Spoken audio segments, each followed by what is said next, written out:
صدائے نقشبند میں آپ کو خوش آمدید کہتے ہیں۔ چند باتیں ایسی ہیں اگر وہ عورت کرے تو علماء نے لکھا ہے کہ وہ سیدھی جہنم میں جائے گی۔ وہ باتیں کون سی ہیں؟ آپ دیکھیں اکثر عورتیں یہ فکرے بولتی ہیں۔ سب سے پہلی بات خامد کو کہتی ہیں تم کسی کام کے نہیں ہو، یہ تو عام سا فکر ہے۔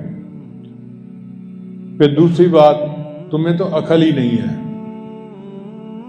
تیسری بات میں اپنے گھر میں زیادہ خوش تھی، تمہارے پاس آ کے تو میں پریشان ہو گئی ہوں۔ اور چوتھی بات میری زندگی کی سب سے بڑی غلطی تمہارے ساتھ نکاح کرنا تھا۔ یہ چار فکرے ایسے ہیں کہ جن کو بولنے سے عورت جہنم میں جائے گی، اس کو اللہ تعالیٰ اپنی رحمت سے محروم فرما دیں گے۔ تو آج کاج کرنے کی عادت نہیں، اس لیے لڑکپن کی عمر ہوتی ہے اور بیماریوں میں مبتلا ہو جاتی ہیں۔ کوئی کہتی ہے میرے سر میں درد ہے، ذرا سا بس کچھ بات سوچتی ہوں سر میں درد ہو جاتی ہے۔ کوئی کہتی ہیں کہ میرے جو ہے لو بیک پین شروع ہو گئی ہے، کسی کو آنکھوں میں اندھیرا محسوس ہوتا ہے۔ یہ ساری مصیبتیں ہاتھ سے کام نہ کرنے کی وجہ سے۔ سیدہ صدیقہ لانا کے گھر میں ایک چکی تھی اور وہ چکی کے اوپر گندم خود پیستی تھیں جس سے کہ روٹی بنائی جاتی تھی۔ اب اگر ام المومنین اپنے ہاتھوں سے چکی خود پیستی تھیں تو پھر آج کی عورت اپنے گھر کا کام کیوں نہیں کرتی؟ جب گھر کا کام نہیں کرے گی تو پھر کہیں گی جی اب ہمیں سلمنگ کلب میں جانے کی ضرورت ہے کہ چربی چڑھ رہی ہے، پھر آپ جی ہمیں ٹریڈ مل لا کے دیں تاکہ ہم اس پر چلا کریں۔ کیا ضرورت ہے ان کی؟ گھر کے کام کاج میں ایک تو اجر ملے گا، خاوند کا دل جیت لوگی، اور پھر تیسرا یہ کہ جسم کی جو ضرورت ہے کام کا کرنا، آٹومیٹک شوگر برن ہوگی اور اللہ تعالیٰ آپ کی صحت کو بھی ٹھیک رکھیں گے۔ تو گھر کے کام کاج کو اپنی عزت سمجھیں، اپنا فرض منصبی سمجھیں، اور اس کو سمجھیں کہ مصلی پہ بیٹھ کے جو میں عبادت کروں گی اس سے زیادہ گھر کے کام کاج کرنے سے مجھے اللہ کا قرب نصیب ہوگا۔ تیسری چیز اپنے گھر کو صاف ستھرا رکھیے۔ کچھ عورتوں کی عادت ہوتی ہے کہ طبیعت میں سستی، ہر وقت پھیلاؤ ڈال دیتی ہیں۔ گھر کے اندر پھیلاؤ کا ہونا، چیزوں کا بے ترتیب پڑا ہونا، یہ اللہ تعالیٰ کو ناپسند ہے۔ حدیث پاک میں نبی علیہ السلام نے فرمایا اللہ جمیل و یحب الجمال، اللہ تعالیٰ خود بھی خوبصورت ہیں اور خوبصورتی کو پسند کرتے ہیں۔ تو جب نبی علیہ السلام نے گواہی دے دی کہ اللہ تعالیٰ خوبصورتی کو پسند کرتے ہیں تو اس کا مطلب ہے کہ گھر کی بکھری پڑی چیزیں اللہ تعالیٰ کو پسند نہیں آتی۔ لہذا اس نیت سے عورت اپنے گھر کو صاف ستھرا رکھے کہ میرے گھر کی چیزیں ترتیب سے پڑی ہوں گی، صاف ستھرا گھر ہوگا، میرے مالک کو یہ اچھا لگے گا، میری محنت قبول ہو جائے گی۔ یوں سمجھیے کہ جب آپ گھر میں ویکیوم کلینر چلا رہی ہوں گی تو گھر ہی صاف نہیں ہو رہا بلکہ اللہ تعالیٰ آپ کے دل کے گھر کو بھی صاف فرما رہے ہوں گے۔ تو گھر کا جھاڑو دینا یوں سمجھیے کہ میں بیٹھی اپنے دل کے ظلمت پہ جھاڑو دے رہی ہوں۔ تو گھر کو صاف ستھرا رکھیے۔ اللہ تعالیٰ فرماتے ہیں ان اللہ یحب التوابین و یحب المتطہرین، کہ اللہ تعالیٰ توبہ والوں سے بھی محبت کرتے ہیں اور پاکیزہ رہنے والوں سے بھی محبت کرتے ہیں۔ اس لیے ہر چیز کا صاف ستھرا ہونا، پاکیزہ ہونا اور گھر کی ہر چیز کا سیٹ ہونا، یہ اللہ تعالیٰ کی خوشنودی کا سبب بنتا ہے۔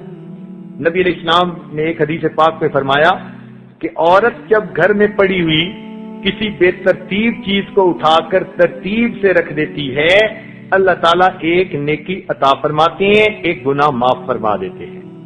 اب دیکھیے ہر عورت گھر میں برتن درست کرتی ہے تو کتنی نیکیاں مل گئیں، کتنے گناہ معاف ہوئے۔ کپڑے سمیٹتی ہے، چیزوں کو سمیٹتی ہے، بچے ادھم مچا دیتے ہیں۔ تو جو عورت گھر میں روزانہ اپنے گھر کی چیزوں کو سیٹ کر دیتی ہے، جتنی جتنی چیزوں کو اس نے اپنی اپنی جگہ پر رکھا، ہر چیز کو رکھنے کے بدلے ایک گناہ معاف ہوا اور اللہ نے ایک نیکی عطا فرما دی۔ تو اس طرح دیکھیے ایک عورت اپنے گھر میں کام کاج کے دوران کتنی عبادت حاصل کر سکتی ہے۔ اگر اس نیت سے گھر کو صاف رکھیں گی کہ لوگ آئیں گے تعریف کریں گے، تو یہ آپ کی ساری محنت صفر ہو گئی، اس لیے کہ مخلوق نے کہہ بھی دیا بڑا اچھا گھر ہے، تو آپ کو کیا لطف مل گیا۔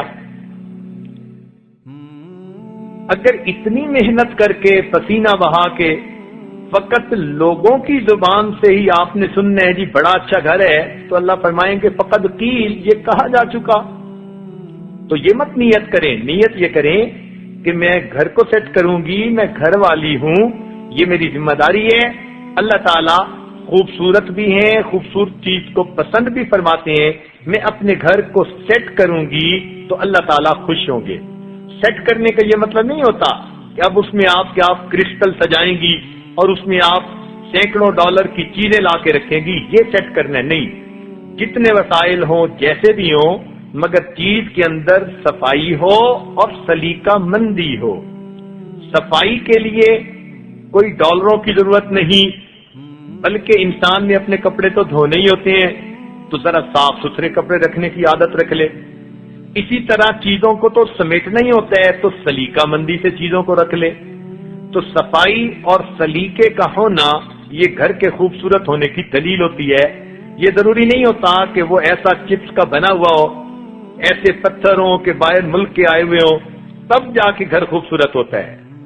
تو اس کو سمجھنے کی کوشش کریں، چنانچہ کچے گھر کے اندر بھی عورت اپنے گھر کو خوبصورت بنا سکتی ہے، تاکہ ہر چیز کو سلیقے کے ساتھ ایک جگہ کے اوپر اس نے رکھا ہوا ہو۔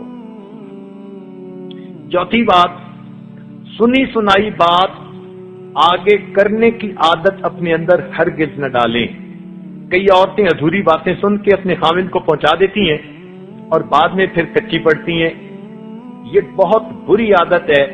ذرا سی بات سن کے اس کو آگے پھیلانا شروع کر دینا، ایسی بات جلدی نہیں آگے کرنی چاہیے، بلکہ جس طرح ایک ٹرانسمیٹر ایک ریسیور ہوتا ہے کہ وہ ہر اسٹیشن کو ریسیو نہیں کرتا، خاص اسٹیشن کی ویو لینتھ کو ریسیو کرتا ہے۔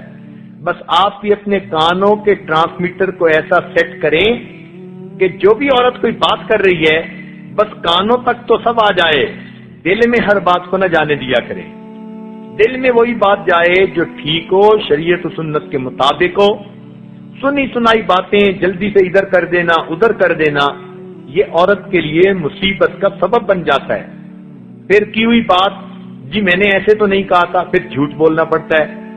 اس لیے جن لوگوں کے دل بڑے ہوتے ہیں وہ غصہ زیادہ نہیں کرتے۔ ایک بچے نے بوڑھے سے پوچھا کہ مجھے غصہ بہت آتا ہے تو میں کیا کروں؟ اس نے کہا دل بڑا کر لو۔ اس نے کہا دل بڑا کرنے سے کیا ہوگا؟ اس نے کہا بچے ایک کپ چائے والا لاؤ اور پانی بھرو۔ بچہ چائے والا کپ لایا اور اس نے پانی سے بھر لیا، تو بوڑھے نے ایک چمچ نمک کی اس کے اندر ڈال دی، پھر اس کو کہا کہ اس کو پیو۔ بچے نے کہا یہ تو اتنا کڑوا کہ چکھا بھی نہیں جاتا۔ اس نے کہا اچھا ایک جگ لے کے آؤ، تو بچہ ایک بڑا جگ لے کے آیا، پانی کا بھر دیا، تو اس نے وہی نمک کا چمچ اس کے اندر ڈال دیا، کہا کہ اب پی لو۔ تو بچے نے کہا کہ یہ تو پورا گلاس پیا جا سکتا ہے۔ تو بوڑھے نے سمجھایا کہ دیکھو یہی دل کا فرق ہے، جب دل چھوٹا ہوتا ہے تو نمک اتنا ہی تھا، مگر اتنا بیٹر ہو گیا وہ پانی کہ چکھا بھی نہیں جاتا تھا، اور جب بڑا جگ تھا اور اس میں پانی زیادہ تھا، اتنا ہی مقدار نمک کی ڈالی گئی، مگر وہ کم نمکین ہوا اور پورا گلاس پیا گیا۔ تو انسان جب دل بڑا کر لیتا ہے تو غصے کے حال میں بھی اس کو غصہ کم آتا ہے۔ آج کے بیان میں ہم نے سنا کہ عورت کی زندگی میں مختلف ذمہ داریاں، گھر، بچوں کی تربیت اور روزمرہ کی مصروفیات بعض اوقات ذہنی دباؤ اور پریشانی کا سبب بن جاتی ہیں، لیکن ایک مومنہ کی سب سے بڑی طاقت یہ ہے کہ وہ ہر حال میں اللہ تعالیٰ پر بھروسہ رکھے، نماز اور دعا کو اپنی زندگی کا حصہ بنائے اور ہر مشکل کو اللہ کی طرف سے آزمائش سمجھ کر صبر کے ساتھ قبول کرے۔ جب دل اللہ کے ذکر سے جڑ جاتا ہے تو وہی دل جو پریشانیوں سے بھرا ہوا تھا سکون محسوس کرنے لگتا ہے۔ اصل سکون دنیا کی چیزوں میں نہیں بلکہ اللہ تعالیٰ کی یاد اور اس پر کامل توکل میں ہے۔ اب میں آپ سے ایک سوال پوچھنا چاہتا ہوں، آپ کے خیال میں آج کے دور میں عورتوں کی سب سے بڑی ٹینشن کیا ہے؟ اپنی رائے کمنٹس میں ضرور لکھیں۔ اگر یہ بیان آپ کے لیے مفید ثابت ہوا ہو تو ویڈیو کو لائک کریں،